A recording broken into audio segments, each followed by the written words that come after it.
Traders point நண்பர்களுக்கு சிறப்பு வணக்கம். நம்ம டிஸ்க்ளைமர் எடுத்துக்கிறோம். நம்ம செபி ரிஜிஸ்டர் அட்வைஸரோ ஆர்ஐவோ கிடையாது. நம்ம இங்கே பேசக்கூடியது எல்லாமே தகவலாக மாத்திரமே பார்க்கப்படணும். இது யாருக்கும் முதலீடு சம்மந்தமாகவோ பங்குகளை வாங்கவோ விற்கவோ நம்ம எந்த ஆலோசனையும் கொடுக்கப்படலை. எல்லா தொழிலையும் ரிஸ்க் இருக்கும். ரிஸ்க்கை புரிஞ்சுட்டு எச்சரிக்கையோட தொழில் செய்யும்போது எல்லாமே நல்லாயிருக்கும்.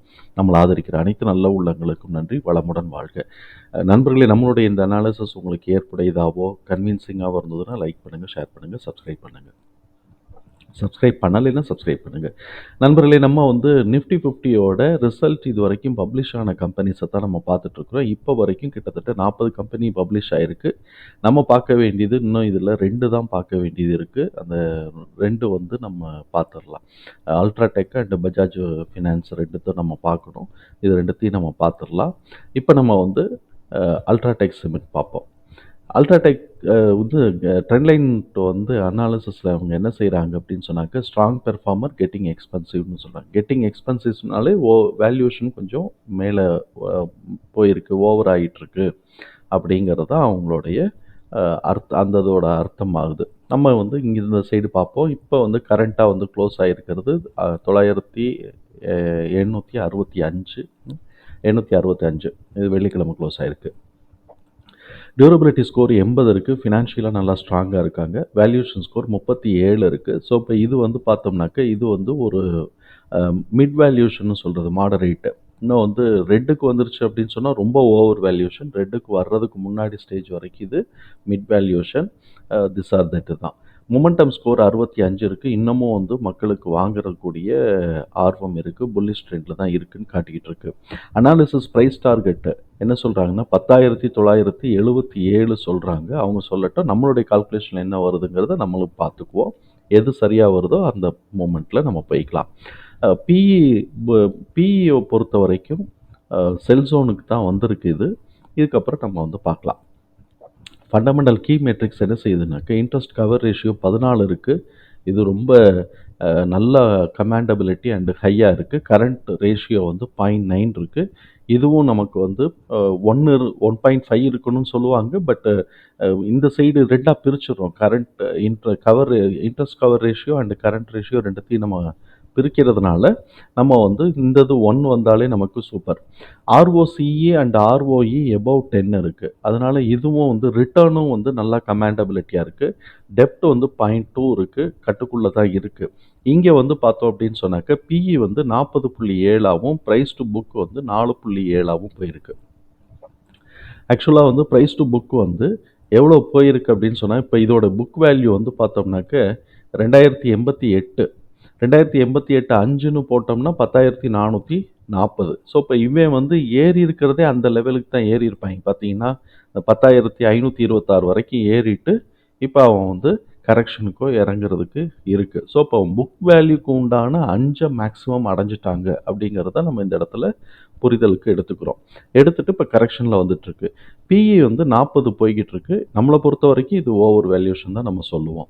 இப்போ இவங்களோட 1 இயர் இபிஎஸ் எஸ்டிமேஷன் என்ன செய்யுது, 1 இயர் ஃபார்வர்டு இபிஎஸ் எஸ்டிமேஷன் 301 சொல்கிறாங்க.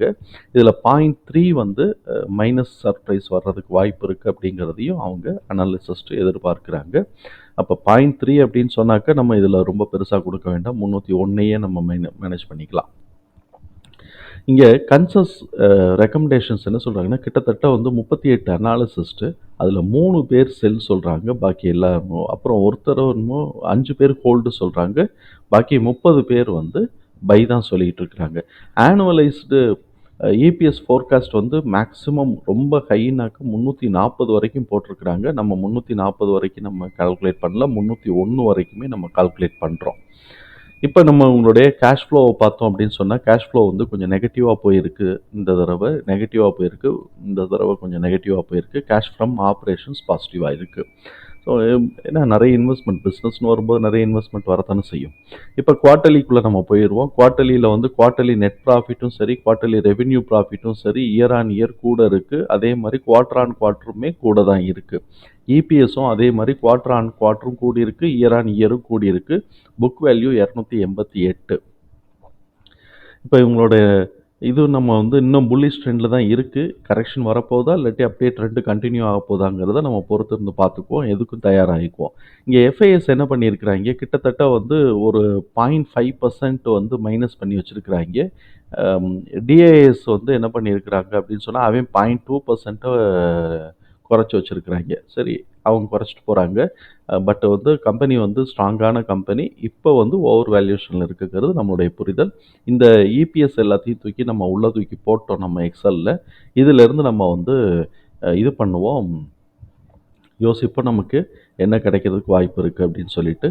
புக் வேல்யூ 2088 நம்ம வந்து லோ வந்து எங்கேருந்து கால்குலேட் பண்ணுறோம்னா 4800லேருந்து கால்குலேட் பண்ணுறோம். இந்த 4800ங்கிறது எப்படி எடுக்கிறோம் அப்படின்னு சொன்னாக்க, நம்ம வந்து 1.5 இதுக்கு வந்து புக் வேல்யூக்கு 1.5 அப்படின்னும் நம்ம போடலாம். அப்படி போட்டோம்னா 3090 தான் வருது. 2ன்னு போட்டால் தான், நான் 2ன்னு போட்டால் கூட 4000 தான் வருது. ஆனால் நான் என்ன பண்ணிக்கிட்டேன், இங்கே வந்து கிராஃபில் வந்து நான் எடுத்துக்கிட்டேன். இந்த மேக்ஸிமம் இங்கே தான் நிறைய ஃப்ளாட் ஆகிருக்கு. இந்த ஃப்ளாட்டோட மேக்ஸிமம் ப்ரைஸ் வந்து கிட்டத்தட்ட 4860 வருது. அதை நான் ரவுண்ட் ஆஃப் பண்ணி 4800ன்னு போட்டுக்கிட்டு, அவங்க கொடுத்துருக்கக்கூடிய அதே இபிஎஸ்ஸை தான் நம்ம இங்கே போட்டிருக்கிறோம். அதுலேருந்து நான் 3% தான் 301 இருந்தால் போதும், 300ன்னு போட்டுக்கலாம். அந்த வேல்யூஸை போட்டோம். அப்புறம் குவார்ட்டர்லி ரிசல்ட்டை நம்ம போட்டோம்.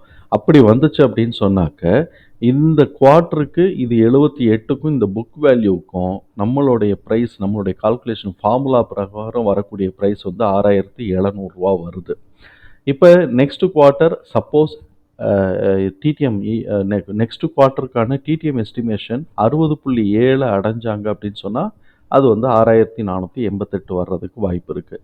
இந்த குமுலேட்டிவ்க்கு உண்டான 242 4 குவார்ட்டரோட ரிசல்ட்டையும் கூட்டினதுக்கு பிறகு வந்ததுனாக்கா அதோட வேல்யூ வந்து நம்மளுடைய ஃபார்முலா பிரகாரம் 8177 வருது.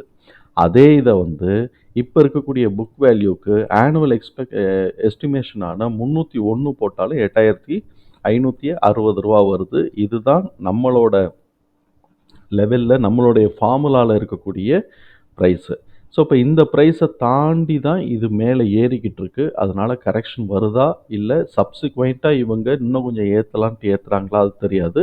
பட் நம்மளுடைய ஃபார்முலாவில் இருக்கக்கூடிய ப்ரைஸு இந்த ப்ரைஸு. இதை ஃபுல்லாக தூக்கி நான் உள்ளே தூக்கி போட்டு இது மேலே ஏறுதா, இவங்க வந்து அனாலிசிஸ்ட்டு சொல்கிற மாதிரி 10,900 போகுதா, இல்லாட்டி கீழே அட்ஜஸ்ட் ஆகிட்டு அதுக்கப்புறமா மேலே ஏற்றுறாங்களா அப்படிங்கிறது நமக்கு வந்து பொறுத்து தான் நம்ம பார்க்கணும். தகவல் நமக்கு பயனுள்ளதாக இருந்ததுன்னா சங்கருக்கு ரொம்ப சந்தோஷம்தான். நம்மளை ஆதரிக்கிற அனைத்து நல்ல உள்ளங்களுக்கும் நன்றி. வாழ்க வளமுடன் வாழ்க. நன்றி நண்பர்களே.